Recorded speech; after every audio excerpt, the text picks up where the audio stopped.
যুদ্ধের তীব্রতা নতুন করে আভাস মিলেছে আরও বড় পরিসরে।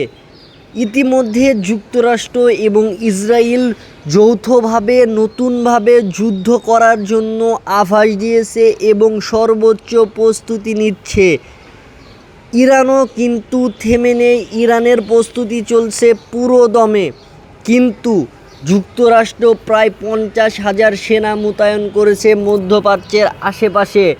এরপরে পেন্টাগনের খবর অনুযায়ী নৌবাহিনীর 2টা রণতরী থেকে শুরু করে বিমান বাহিনীর লক্ষ লক্ষ বিমান তারা সেইখানে মোতায়েন করার ব্যবস্থা করতেছে। মানে তারা বলতেছে যে এক চুলও ছাড় দেওয়া যাবে না ইরানকে। তারা সর্বোচ্চ প্রস্তুতি নিচ্ছে নতুন পরিসরে বড় করে যুদ্ধ করার জন্য।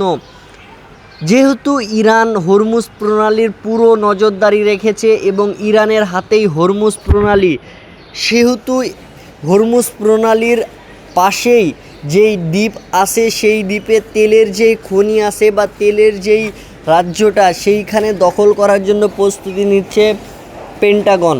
কিন্তু আসলেই কি তারা পারবে? এটা কি আদৌ সম্ভব? ইরান কি সেটা করতে দিবে? প্রশ্ন থেকেই যায়। ডেস্ক রিপোর্ট, আর প্রাইম টিভি, ঢাকা।